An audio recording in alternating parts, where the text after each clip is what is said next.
Eu tenho duas perguntas, na verdade, para fazer a você. Quanto tempo a gente tem que dedicar para resumos? Boa pergunta. Boa pergunta. Vamos lá. Vamos entrar num contexto um pouco mais profundo para que você entenda o processo, combinado? Ok. E eu vou me citar, vai ser mais fácil você entender.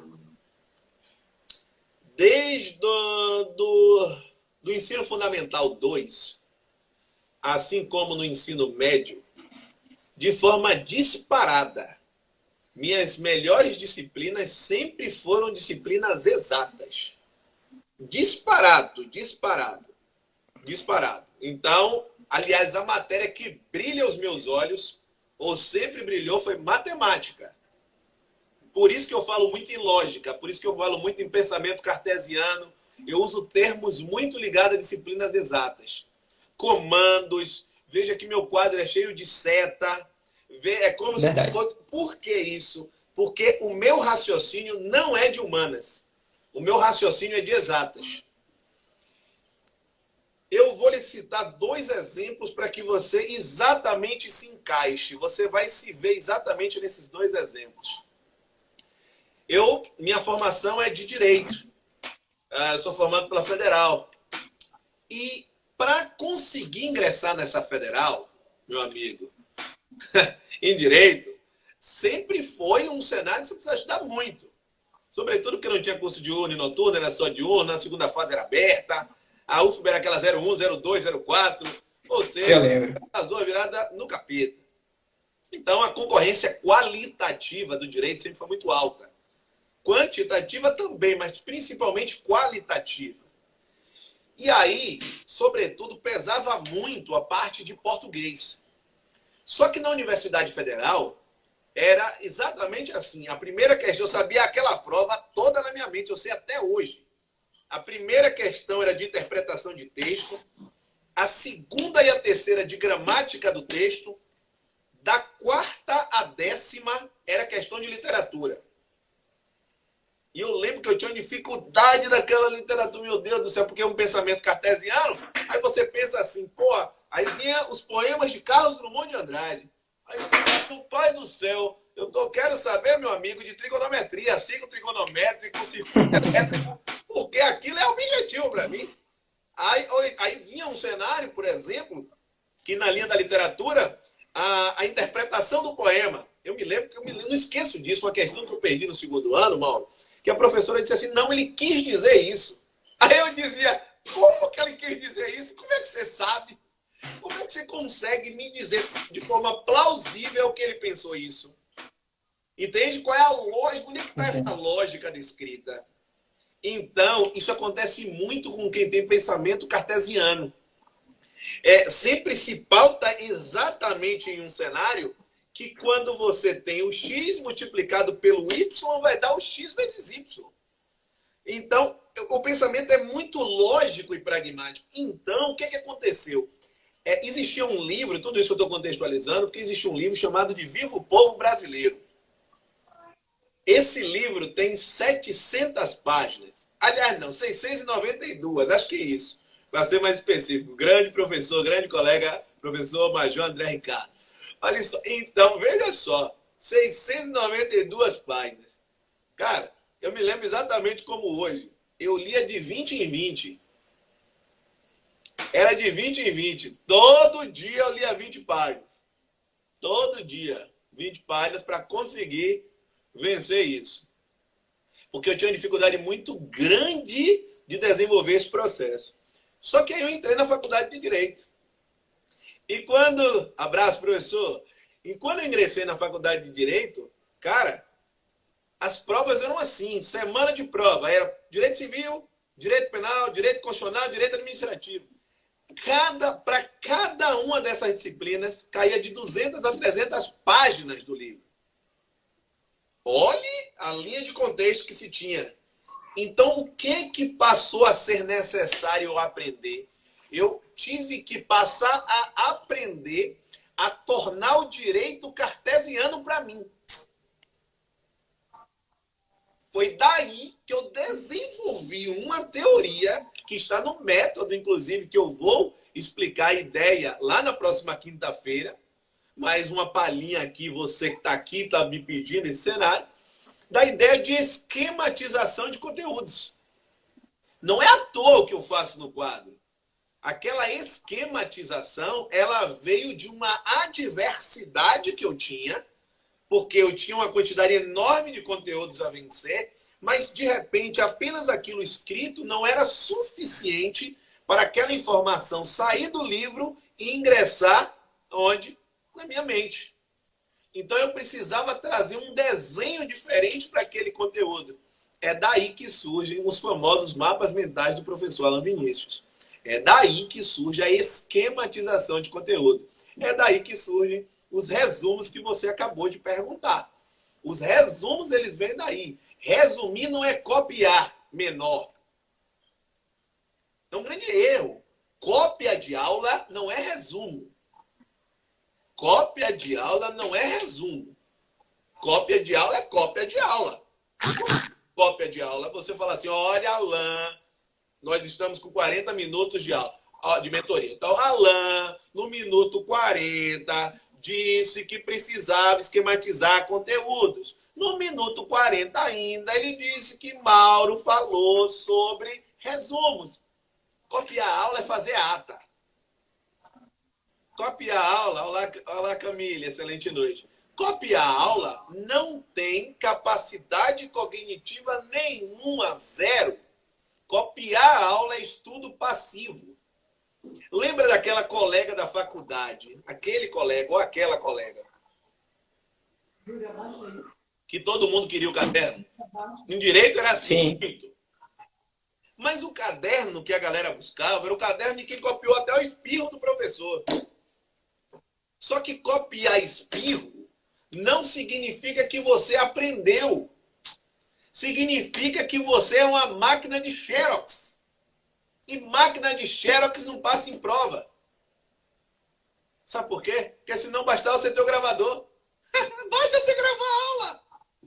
Gravar a aula é suficiente, então, ora. Para que copiar tudo de forma igual? O que o ser humano tem, principal, Mauro, se chama capacidade cognitiva. E essa capacidade cognitiva, boa, Camille, significa estudo ativo. E estudo ativo só tem quem tem atenção. Camille é amiga minha, mora aqui perto de mim. Valeu aí pela presença, Camille. Então, estudo ativo é quem passa em concurso, é quem aprende a estudar de forma ativa. Então, você só vai deixar de ter dificuldade em direito o dia que você fizer isso. E eu vou lhe passar um dever de casa. Esse dever de casa vai lhe custar um mês quase, tá? Sim, senhor. As questões do Telegram, Sim. bote lá para o início e esquematize tudo que eu disser. Os meus comentários, eu venho falando isso. Anote comandos centrais e comandos específicos. Não é isso que eu digo sempre? Só que você tem que esquematizar. Quando eu falei sobre aquela competência, eu digo lá, olha, nessa competência, crie uma tabela e faça isso, isso e isso. Você tem que fazer. Se você só ouvir o que eu estou falando e não coloca em prática, não vai. Não vai. Porque a tendência do ser humano é exatamente a seguinte. Quando surge uma informação, faça isso. Faça isso. Geralmente não faz. É impressionante. Só faz o dia que dói na pele. Como é que dói na pele quando você diz assim, ó, o estudo não avança. O estudo não avança. O estudo não avança. Aí eu falo assim, ó, faça isso para ver se avança. Você vai fazer. Quando você fizer, aí você vai ver que seu estudo vai avançar. Aí você vai falar, rapaz, agora eu vou fazer sempre. Entende? Porque Entendi. se você não aplica, não vai funcionar em você nunca. Não é à toa, você está no Telegram, pô. Por que você ouve todo santo dia eu posto um depoimento? Todo santo dia tem um depoimento de um aluno falando. É ou não é? É verdade. Do aumento de produtividade, do aumento de performance após a consultoria ou mentoria. Lógico que vai ter. Por que vai ter? Porque eu estou lhe fazendo pensar. Está nos seus olhos você pensando. Exatamente porque é a nossa capacidade, Mauro. A nossa grande capacidade é processar a informação. Já que você gosta da área de exatas, bote aí. O seu cérebro é um processador de informações. Se você não usa esse processador, nada feito. Pensa comigo, por que o Mac é muito caro? Aquele computador da Apple, por que é muito caro? Ah, tem um design, ok, tudo bem. Mas os da Samsung também tem um bom design. Mas o que torna o computador da Apple mais caro? Além do status, eu não estou falando de status agora. Eu estou falando, sobretudo, do que? É o processador. Então, quem é grande design, quem trabalha com vídeos muito pesados, tem lá um MacBook. Por quê? Porque o computador suporta. É um computador que tem um processador muito elevado. Então, o valor elevado de um Mac é caro por quê? Ah, porque a Apple não. É por causa do processamento da informação. Então, informação vale muito. Vale muito. Por que você acha que tem lá no Telegram 2.000 pessoas assíduas ouvindo o que eu falo? Porque tem mais de 100 pessoas que já passaram por essa mentoria aqui hoje, entre os que ingressaram e saíram. Porque informação, Mauro, o que muda o contexto de qualquer pessoa nessa vida é informação.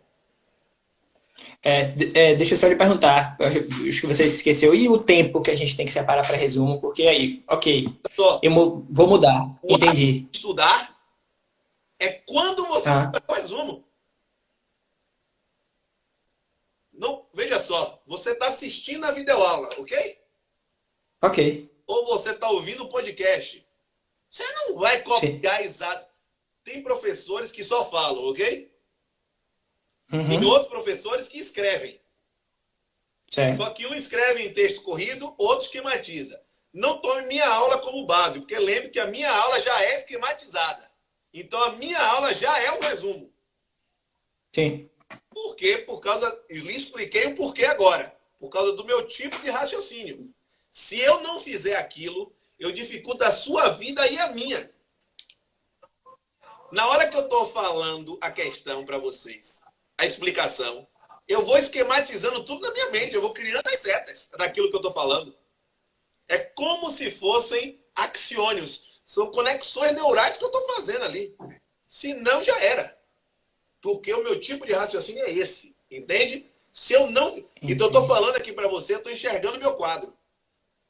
Então, você vai pegar aquela informação que você está ouvindo e vai produzir o seu resumo. Quando você for revisar, você já vai melhorar esse resumo.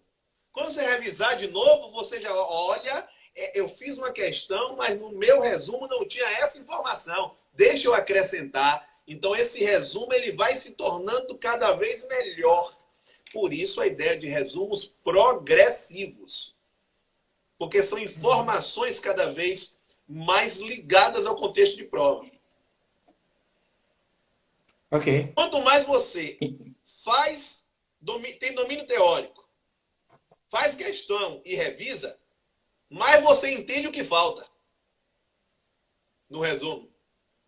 Aí você volta. Então, domínio teórico, questão, revisão. Aí você volta. Domínio teórico, questão, revisão. Volta. Domínio teórico. Então é um ciclo aqui dentro também. É um ciclo. E isso vai tornando você cada vez mais eficiente no processo de aprendizado.